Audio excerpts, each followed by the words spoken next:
दोस्तों नमस्कार, मैं हूं पवन शर्मा और देख रहे हैं हमारे साथ नेशनल आवाज। आज मैं समाजवादी पार्टी कार्यालय के सामने हूं। अभी कुछ समय पहले ही सपा प्रमुख अखिलेश यादव ने सांसदों को लेकर के एक महत्वपूर्ण बैठक बुलाई थी। उस पर क्या चर्चा हुआ है और बातचीत करने के लिए हमारे साथ सपा के राष्ट्रीय सचिव पूर्व मंत्री रामाश्री विश्वकर्मा जी। अखिलेश जी ने अभी कुछ समय पहले ही सांसदों की महत्वपूर्ण बैठक किया है। चूंकि आप राष्ट्रीय कार्यकारिणी में हो, इस बैठक का क्या उद्देश्य रहा, 2027 के चुनाव को लेकर के क्या रणनीतिक तैयारियां? देखिए, आज सांसदों की बैठक माननीय राष्ट्रीय अध्यक्ष जी ने बुलाई थी और उसमें जो एसआईआर चल रहा है, एसआईआर में भारतीय जनता पार्टी की बहुत बड़ी साजिश है कि विपक्ष के समाजवादी पार्टी के वोटों को काटने का काम किया जाए। और अभी जो इन्होंने ड्राफ्ट का प्रकाशन किया है, उस प्रकाशन में जो वोट क्लियर थे या जिनकी मैपिंग हो गई थी, उनको भी जो है नोटिस जारी किया जा रहा है। तो इस तरह से करीब 2-2.5 करोड़ वोट और काटने की इनकी योजना है। आज इस बात पर चर्चा हुई है और सभी सांसद जनपदों के और मंडल के प्रभारी बनाए गए हैं। सब लोग जो है जनपदों में जाएंगे और सरकार से संबंधित बातें उनको बताने का काम करेंगे। समाजवादी पार्टी का प्रयास है, माननीय श्री अखिलेश यादव जी का प्रयास है कि समाजवादी पार्टी का एक भी वोट कटने न पावे। तो इस तरह से एसआईआर के माध्यम से जहां अपने वोटों को बचाना है, वहीं पर समाजवादी पार्टी कोई 2027 में सरकार बनाने की तैयारी भी करनी है। तो उस संबंध में भी मंथन चल रहा है, चिंतन चल रहा है और तैयारी भी चल रही है। तो इस तरह से जो बैठक हुई है, बहुत ही महत्वपूर्ण बैठक हुई है। क्या आपको लगता है कि भाजपा जानबूझ करके जो सपा के जो समर्थक हैं, सपा के वोटर हैं, उन्हीं का वोट काटने की साजिश कर रही है? बिल्कुल काटते, ये वोट चोरी करते हैं और बल्कि वोट चोरी क्या, वोट की डकैती करते हैं। और डकैती करके इन्होंने बिहार जीता, महाराष्ट्र जीता, इन्होंने मध्य प्रदेश जीता, हरियाणा जीता।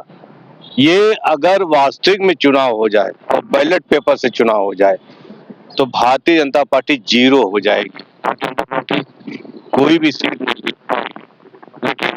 कभी ईवीएम में हेरफेर करके, कभी वोटों की चोरी करके और कभी विपक्ष के वोटों को काट करके और बीजेपी के नकली वोट बनवा करके, डुप्लीकेट वोट बनवा करके ये जो है चुनाव जीतने का काम करते हैं, सरकार बनाने का काम करते हैं। उत्तर प्रदेश में समाजवादी पार्टी ने संकल्प लिया है, राष्ट्रीय अध्यक्ष माननीय श्री अखिलेश यादव जी ने इस बात का संकल्प लिया है कि हम उत्तर प्रदेश में एक भी वोट की चोरी नहीं होने देंगे और सरकार समाजवादी पार्टी की बनाएंगे।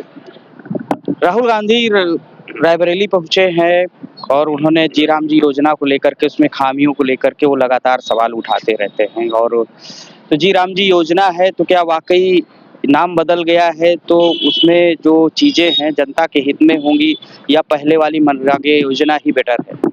जो पहले जो सरकार ने मनरेगा योजना लागू की थी, वो कौन सा बुरा था कि उसको बदल दिया? और नाम बदलने से क्या विकास हो जाता है या मजदूरों का भला हो जाता है? इनको ये चाहिए था कि मनरेगा का बजट बढ़ाते, मजदूरों को दैनिक मजदूरी ज्यादा देते और मजदूरों का वो भला करते। इससे गांव देहात में काम भी होता, विकास भी होता और मजदूरों की भी आर्थिक स्थिति, मजदूरी ज्यादा मिलती, ज्यादा दिन की मिलती। संशोधन करना था तो बजट में संशोधन करते, संशोधन करना था मजदूरी का रेट बढ़ाते, संशोधन करना था तो ये जो है जो मनरेगा की जो टाइम फिक्स है उसको और उसके दिन और बढ़ा देते। तो इस तरह से भला हो सकता था।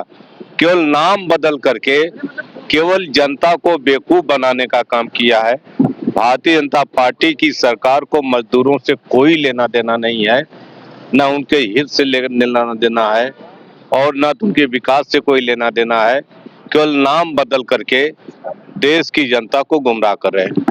आप सपा सरकार में पिछड़ा वर्ग के आयोग के अध्यक्ष रहे। अभी 24 दिसंबर को जब अटल बिहारी वाजपेयी के जन्मदिवस की पूर्व संध्या पर कुमार विश्वास कह रहे थे, तो उसमें एक उन्होंने लफ्ज बोला था कि यहाँ बगल में संजय निषाद जी बैठे हैं, हंस लिए मुंह चिढ़ा के, तो बड़ा खराब लग रहा था। उन्होंने ये भी बात एक ही साथ में जोड़ करके कि संजय निषाद जो है इस समय रामराज की सरकार है और निषाद जो है मंत्री बन करके लूट रहा है। तो उनके इस बयान को किस चश्मे से देखते हैं कि वाकई इस निषाद समाज भी वहाँ लूट रहा है पिछड़ा वर्ग होने के नाते? नहीं, ये लूटने का अधिकार तो अगड़ों को है, पिछड़ों को कहाँ अधिकार है। लेकिन अगर पिछड़ा भी अगड़ा बन जाएगा संजय निषाद की तरह, तो लूट की श्रेणी में वो भी आ जाएगा। जो व्यक्ति अपने निषाद समाज का वोट लेता हो कि हम अगर सरकार में आ जाएंगे, मंत्री बन जाएंगे, तो हम निषाद का आरक्षण अनुसूचित जात में करने काम करेंगे, सो तो किया नहीं। कैसे बेटा एमएलए बन जाए, कैसे खुद मंत्री बन जाए, कैसे घर परिवार के और लोग जो है राजनीति में आ जाएं। तो एक तरह से निषाद समाज का लूट ही तो है। ये जो है संजय निषाद, जो निषाद का नारा देकर के निषाद के नाम पर वोट लेकर के सत्ता में आए और केवल अपना ही विकास कर रहे हैं, अपना भला कर रहे हैं, अपनी झोली भरने का काम कर रहे हैं। और पूरा निषाद आज सड़कों पर है, गरीब है, लाचार है, उन्हें नौकरी नहीं मिल रही है, उनके रोजगार नहीं है, उनके खाने का इंतजाम नहीं है, उनकी कोई चिंता नहीं है, उनका आरक्षण नहीं बढ़ाया, उनके विकास के लिए और कोई काम नहीं किया। तो एक तरह से ये भी जो लूट है, जो संजय निषाद भारतीय जनता पार्टी के बैनर तले लूट रहे हैं। सपा के एमएलसी की तरफ से एक बयान आया था कि अब अभी अतिशीघ्र ही भाजपा जो है 17 सितंबर को लेकर के भगवान विश्वकर्मा की जयंती का अवकाश घोषित करने वाली है। विश्वकर्मा समाज को बड़े पैमाने पर हक और अधिकार दिलाने की बात हो रही है, उनको मिल भी रहा है। तो भाजपा में विश्वकर्माओं की स्थिति को लेकर के, इस सरकार में विश्वकर्माओं की स्थिति को लेकर के, चूंकि आप विश्वकर्मा समाज से हैं, तो क्या देख पाते हैं समाज में क्या मिल रहा है या ना के बराबर है? आपकी सरकार में बेटर था? ये लोग केवल कहते हैं, चर्चा करते हैं, करते कुछ नहीं है। विश्वकर्मा पूजा की छुट्टी सन 2003 में जब समाजवादी पार्टी की सरकार बनी थी, नेताजी मुख्यमंत्री थे, 2012 में माननीय श्री अखिलेश यादव जी मुख्यमंत्री, तब घोषित कर दिया था। और ये करने जा रहे हैं, छुट्टी करने जा रहे हैं।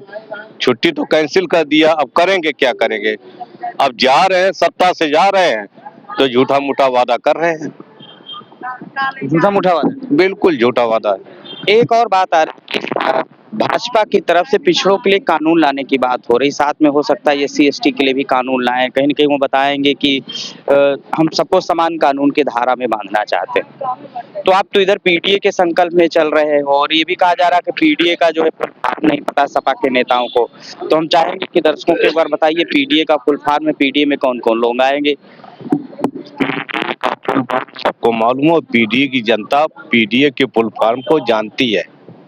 ये जो बीजेपी के लोग हैं, इनको नहीं मालूम है, उनको जो है पढ़ना चाहिए। और ये वही लोग हैं जो सदियों से जात के नाम पर, धर्म के नाम पर पिछड़ों को, दलितों को लूटने का काम किया है।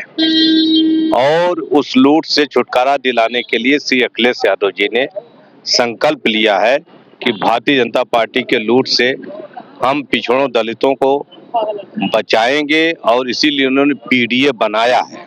अब उसकी कोई व्याख्या किसी भी तरह से करे, जो है उसका कोई, पीडीए में वो सब गरीब भी हैं, बेरोजगार भी हैं, नौजवान भी हैं, पिछड़े भी हैं, दलित भी हैं, अल्पसंख्यक भी हैं, पीड़ित अगड़े भी हैं, आदि आबादी महिलाएं भी हैं, आदिवासी भी हैं। जितने भी पीड़ित लोग हैं इस धरती पर, सब पीडीए के अंग हैं।